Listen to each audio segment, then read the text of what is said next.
Let's take a look at a carrier and show you one of the new features on the Bannon Report. We're going to look at MC 950332. Down East Shipping in North Carolina. First thing I see that I really like is a private domain instead of a Gmail or a Yahoo. Active DOT and active authority. Review before proceeding. We have a grading system.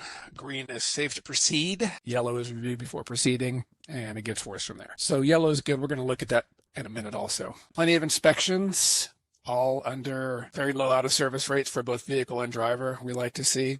We're going to come back up to the inspections in a minute. First, the other thing I look at is where they're getting inspected. They're in North Carolina, and it looks like they tend to stay in their lane, which is nice to see. Let's go down to authority.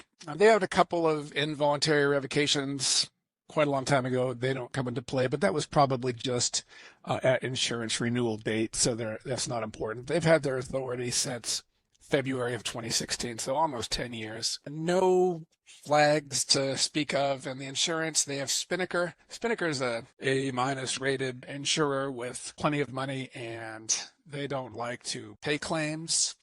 So they don't insure carriers that are risky, and they have net reserves to pay legitimate claims when necessary. So now I want to get to the latest upgrade, which was the VIN number. So we can now see the VINs that were inspected under carriers, and if you click on the drop down, you can see all the inspections for that MC. What we see here is that truck has run under this authority since 2023. That's a good sign.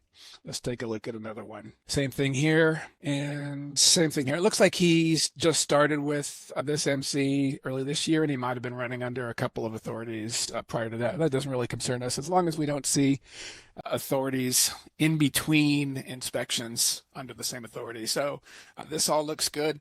And their review before proceeding, this carrier is clearly safe to proceed, but he did have a MCS 150 update just a couple of months ago. He put a little default warning in there if they change something, mostly because of emails and phone number changes that are a concern. But this, they may have added a driver or updated their mileage or something like that. So they've just been downgraded to review before proceeding, which is still great, but it's just a safety net. So you take the time to double check and make sure nothing's changed that you're concerned about. Thanks for